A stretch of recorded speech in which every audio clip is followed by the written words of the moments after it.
I'm here today, Jonathan Banks. This is number one Grafter TV. How you doing, Mr. Banks? Hey man, I'm great. I'm in England talking to you. Things can't be better right now. Yeah, so obviously, last week it's a bit of a disappointment with you had the loss of Vladimir. Obviously things didn't go to plan as you thought it was. What about this week? It's going to be your week? Well,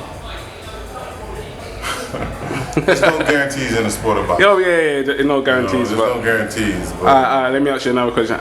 Tell me how you see the fight going. But as preparation is pretty much over with, now the only thing left to do is fight.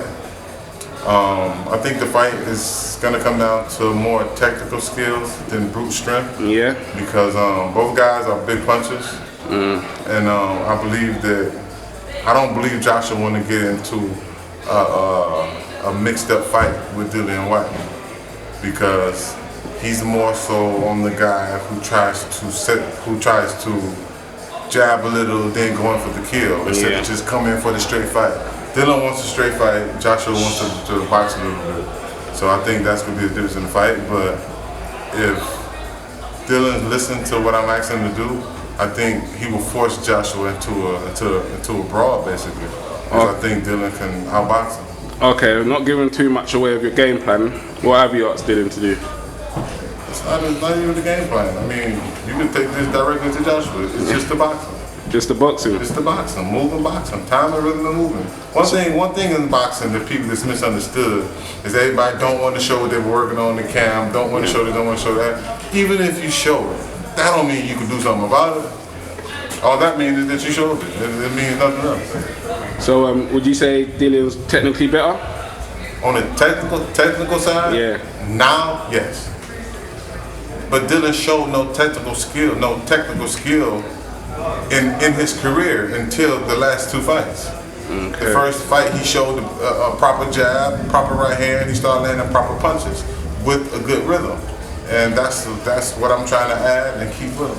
Well, if people are going on Dillian's last performance against Brian Minto, which I would say is not the best I've seen Dillian, people would say Joshua's going to knock him out in 1-2 rounds. Would you say they're foolish to go on his last outing, or? I mean, if you look at both fighters' whole professional career, neither one of them has fought anyone of each other's caliber. Okay.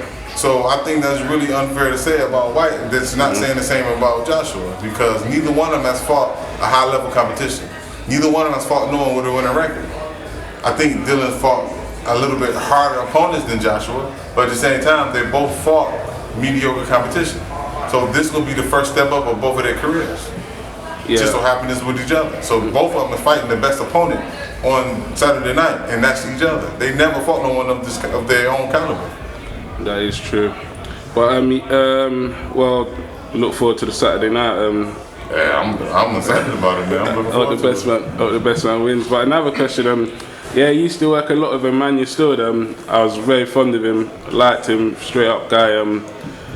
Said it how it was and didn't talk no bullshit. That's what I loved about him. Yeah, he was the best trainer, the highest decorated trainer in the history of the sport. And for me, I mean, he was like a father to me. I've been with him since I was 15 years old. So up until the day he passed. So, I mean, man, he made one of the biggest impacts ever in my career, in my life, rather. Not career, just in my life. All right, sir. Really thanks for stopping me today. Man, pleasure's all mine. This is number one Grafter TV, and my name's Leke Oni, and this is Mr. Jonathan Banks. Perfect. The legend. Taught by the legends. Exactly. Thank you very much. Get me myself a t-shirt.